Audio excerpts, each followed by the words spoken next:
Hi all, welcome back to Chandana Aradhya YouTube channel. ನಾನು ಚಂದನ. ಎಲ್ಲರಿಗೂ French fries ಅಂದರೆ ಇಷ್ಟ ಇರುತ್ತೆ, ಆದರೆ ಈ ರೀತಿ ಒಂದ್ಸಲ ಟ್ರೈ ಮಾಡಿ ನೋಡಿ, ತುಂಬ ಚೆನ್ನಾಗಿರುತ್ತೆ, ಬೇಗನೂ ಕೂಡ ಆಗುತ್ತೆ. 2 ಆಲೂಗೆಡ್ಡೆನ ತಗೊಂಡು ನೀರಲ್ಲಿ ಚೆನ್ನಾಗಿ ತೊಳ್ಕೊತಾ ಇದ್ದೀನಿ. ತೊಳೆದಾದ್ಮೇಲೆ ಅದನ್ನು ಸಿಪ್ಪೆನ ಪೂರ್ತಿಯಾಗಿ ತಗೋತಾ ಇದ್ದೀನಿ.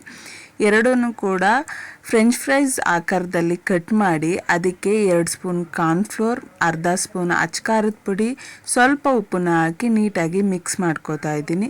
ಮಿಕ್ಸ್ ಎಲ್ಲ ಆದಮೇಲೆ ಕಾದಿರೋ ಎಣ್ಣೆಗೆ ನಾವು ಮಿಕ್ಸ್ ಮಾಡ್ಕೊಂಡಿರೋ ಆಲೂಗೆಡ್ಡೆನ ಹಾಕಿ ಅದನ್ನು ಕ್ರಿಸ್ಪಿ ಆಗೋವರೆಗೂ ಬೇಯಿಸ್ಕೋಬೇಕಾಗುತ್ತೆ.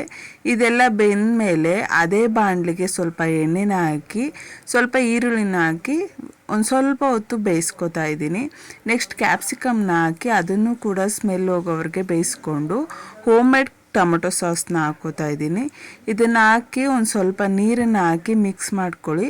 ಒಂದು ಸ್ವಲ್ಪ ಉಪ್ಪನ್ನ ಹಾಕಿ ಕುದ್ಮೇಲೆ ನಾವೇನು ಫ್ರೈ ಮಾಡ್ಕೊಂಡಿರ್ತೀವಿ ಪೊಟ್ಯಾಟೊ ಫ್ರೈನ ಹಾಕಿ ಅದನ್ನು ನೀಟಾಗಿ ಮಿಕ್ಸ್ ಮಾಡಿ ಸ್ವಲ್ಪ ಕೊತ್ತಂಬರಿ ಸೊಪ್ಪು ಮತ್ತು ಬಿಳಿ ಎಳ್ಳನ್ನ ಹಾಕಿ ಮಿಕ್ಸ್ ಮಾಡಿದ್ರೆ ಪೊಟ್ಯಾಟೊ ಫ್ರೈ ರೆಡಿ ಆಗುತ್ತೆ. ತುಂಬ ಚೆನ್ನಾಗಿರುತ್ತೆ, ಒಂದು ಸಲ ಟ್ರೈ ಮಾಡಿ ನೋಡಿ. ನನಗೆ ಸಪೋರ್ಟ್ ಮಾಡೋ ಪ್ರತಿಯೊಬ್ಬರಿಗೂ ಥ್ಯಾಂಕ್ಸ್ ಹೇಳ್ತಾ ಈ ವಿಡಿಯೋನ ಇಲ್ಲಿಗೆ ಎಂಡ್ ಮಾಡ್ತಿದ್ದೀನಿ.